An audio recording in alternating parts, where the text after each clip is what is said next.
Magandang araw mga ka-aqua. Sa episode na to ay atin nang hihimay-himayin ang iba't ibang mga protocol sa tilapia breeding process. Noong nakarang episode, ating diniscuss ang kabuuang proseso ng pagpapanak ng tilapia sa pond-based system at sa hapa-based system. So may mga portion dito na kung saan mas nangangailangan ng detalye. At dito sa episode na to, ating hihimayin ang aspeto lang ng sexing ng tilapia. So dito pag-uusapan natin kung paano i-sex ang tilapia, paano ma-distinguish ang male at female ng tilapia.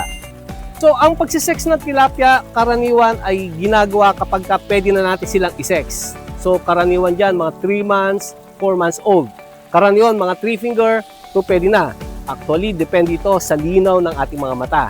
Pero pwede rin naman tayong gumamit ng mga hand lens, para at least mapalaki natin ang image para ma-distinguish natin ang male at female.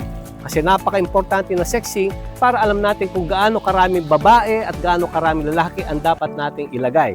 Dahil sa tilapia breeding, meron tayong tinatawag na sex ratio na karaniwan ay 1:3 or isang lalaki sa 3 babae or 1:5 isang lalaki sa 5 babae.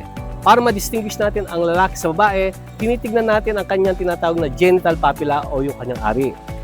So, ang lalaki, karaniwan, makikita nyo, ang shape nito ay parang tatsulok, pointed. Okay? Ang babae naman ay hindi siya patulis.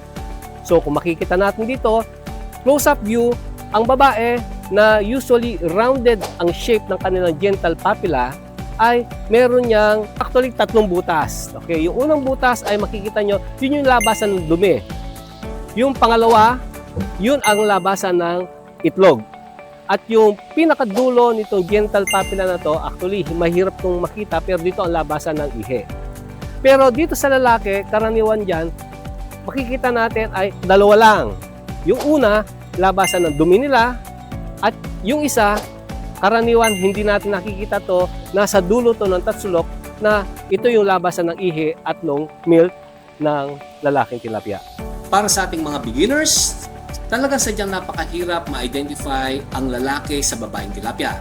Kaya ngayon, ating pantignan ang iba't ibang mga samples ng tilapia at ating bigyan ng focus ang iba't ibang mga karakteristik para ating ma-identify ang lalaki sa babaeng tilapia.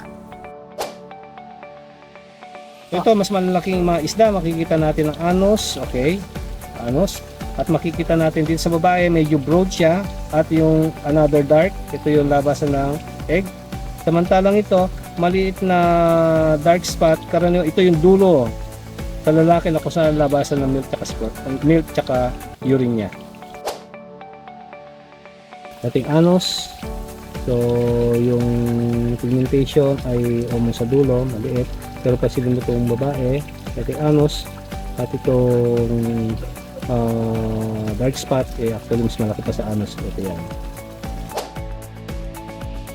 Ito yung itim, anos, at meron pa tayong mapapansin dito na medyo itim, labasan ng itlog.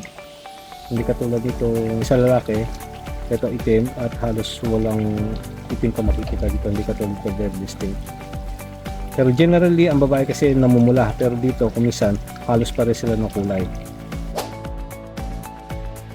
Makikita natin dito halos parang magkakulay sila ng pula, pero ang distinct feature nito, dating anos, dito medyo patatsulok siya at yung dark portion sa dulo. Samantalang dito after itong itim na anos, ito na yung malaking dark spot which is yung labasan ng egg. So yung dulo niya hindi siya clear. Hindi katulad nito, yung dark portion yung dulo.